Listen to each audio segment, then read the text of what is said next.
Market में हर दूसरे दिन नए फ़ोन्स आते चले जा रहे हैं और कितने ही हमें ऐसी क्वेरीज आती हैं जानने के लिए कि भाई कौन सा फ़ोन खरीदना चाहिए हमें। बहुत से लोग चेक करते हैं फ़ोन्स के रैम या प्रोसेसर देखोगे या आप कैमरास की स्पेसिफिकेशंस देखोगे या फ़ोन की बैटरी को चेक करोगे। Usually these are the things one considers before buying a phone.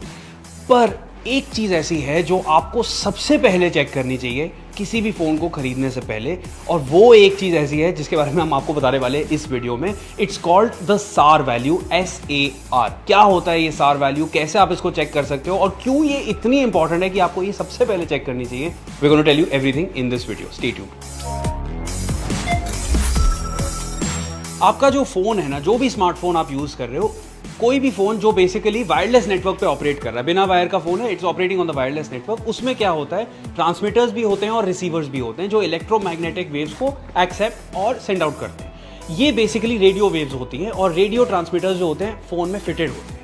ये जो रेडियो वेव्स हैं, they are basically a type of electromagnetic waves, और ये रेडियो वेव्स जब फ़ोन में आती हैं और जब फ़ोन से इमिट होती हैं तो थोड़ा सा इन रेडियो वेव्स में लॉस होता है। ये नहीं कि जितनी आई उतनी फ़ोन ने रिसीव करी और उतनी सेंड आउट करी। फ़ोन से आने और जाने में एक लॉस ऑफ वेव होता है इलेक्ट्रोमैग्नेटिक वेव्स का। वो जो लॉस होता है that basically excess is accepted, it's basically consumed by the body. आसपास कोई भी टिश्यूज अगर उसके होंगे तो उनमें ये कंज्यूम हो जाता है। आपने अगर फ़ोन बिल्कुल कान के साथ लगाया हो, आपने कभी भी ऑब्जर्व किया होगा 30 मिनट से ज़्यादा अगर आप किसी से भी फ़ोन पे बात कर रहे हो तो कुछ समय के बाद सर जो है थोड़ा भारी होना शुरू हो जाता है या कान जो है वो गर्म होना शुरू हो जाएगा। It is basically because of this phenomenon which I just explain. अब सार वैल्यू आपको बताएगी कि ये फ़ोन कितना सेफ है या कितना नहीं।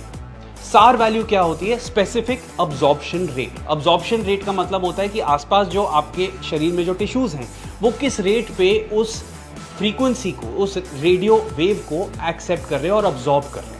It is basically measured as watts per kilogram and 1.6 watts per kilogram is the safety level which has been given for SAR values. 1.6 watts per kilogram से कम अगर SAR value किसी भी फ़ोन की है then it is considered safe। अगर 1.6 watts per kilogram से ज़्यादा है तो दिक्कत वाली बात है। अब ये फ़ोन है सैमसंग का A51।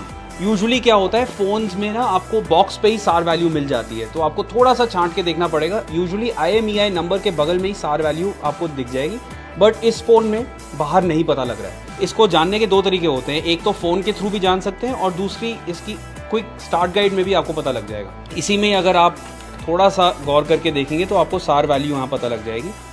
This device meets Indian government guidelines for exposure to radio waves, और रेडियो वेव्स का इसमें हेड सार बताया हुआ है 0.598 वॉट्स पर किलोग्राम।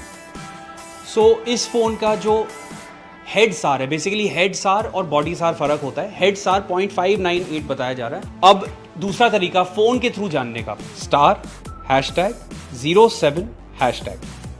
आप जैसे ये नंबर डालेंगे वो सार लेवल आपके सामने खुल जाएगा and it will also tell you 0.598 watts per kilogram. कोई भी स्मार्टफोन खरीदने से पहले सार वैल्यू उसकी ज़रूर देख लेना, बिकॉज रेडियो वेव्स अगर बॉडी ज़्यादा देर तक अब्जॉर्ब करती रहे इन हाई प्रोपोर्शंस तो बॉडी में बहुत हार्म इसका होता है। And some studies also suggest कि कैंसर भी हो सकता है।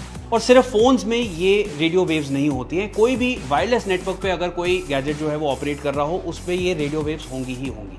अब अगर मैं आपको दिखाऊं, जैसे वो वाईफाई का राउटर लगा हुआ है बट वो बिल्कुल ऊपर छत पे लगा हुआ है, तो छत पे लगे रहना इज़ एब्सोल्युटली फाइन। अगर मैं इसके नीचे भी खड़ा हुआ हूँ then there is a good amount of distance between me and the router.